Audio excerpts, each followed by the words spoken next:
Greetings to you in the Master's name of our Lord and Savior Jesus Christ. நீங்கள் எந்த toothpaste use பண்ணுறீங்க? எங்கள் uncle வந்து ரொம்ப பல்லு பிரச்சனைக்கு வந்து ஒரு டென்டிஸ்ட் கிட்ட போனார். அந்த டென்டிஸ்ட் வந்து கடைசியாக என்ன ஒரு ஆலோசனை சொன்னார் தெரியுமா? சார், நீங்கள் எல்லா டூத்பேஸ்ட்டும் நிப்பாட்டிட்டு பேசாமல் அந்த ஒயிட் கலர் கோல்கேட் இருக்குல்ல, பழைய கோல்கேட், அதையே நீங்கள் யூஸ் பண்ணுங்கன்னு சொன்னார். ஏன் தெரியுமா? அந்த கோல்கேட் வந்து எந்த ஒரு பிராண்ட் வந்தாலும் அந்த கோல்கேட்டை ரீப்ளேஸே பண்ண முடியல. இப்போ உங்ககிட்ட நான் கேட்டிருந்தோம், மேக்ஸிமம் எல்லாரும் என்ன சொல்வீங்கன்னா, நாங்களும் கோல்கேட் தான் யூஸ் பண்ணுறோம் சொல்கிறீங்க. ஏன் அப்படி? அதை இன்வென்ட் பண்ண ஒரு பேர் வந்து வில்லியம் கோல்கேட். அவர் ஒரு தேவ மனுஷனாக இருந்தார்.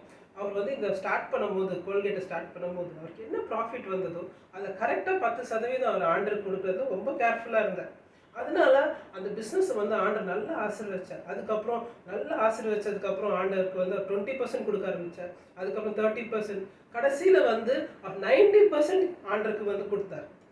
ஆமாம், இன்னைக்கு கூட பார்த்தீங்கன்னா கோல்கேட் வந்து ஒரு இன்டர்நேஷ்னல் பிராண்ட். எந்த பிராண்டாலையும் அதை வந்து என்ன பண்ண முடியல, அந்த கோல்கேட்டை மட்டும் அழிக்கவே முடியாத மாதிரி ஒரு பிராண்டாக அது நிற்கிறது.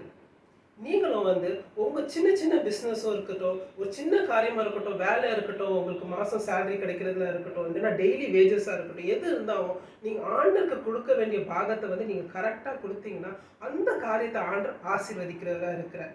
2 கொரிந்தியர் 9:6 என்ன சொல்லுதுன்னா, சிறுகு விதைக்கிறவன் வந்து சிறுகு தான் அறுக்க முடியும், அதிகமாக விதைக்கிறவன் வந்து அதிகமாக வந்து அறுப்பான். He who sows sparingly will reap sparingly. He who sows bountifully will reap bountifully. நீங்கள் அதிகமாக விதைக்கும் போது அதிகமாக ஆண்டவர் உங்களால் ஆசீர்வதிக்க முடியும். God bless you.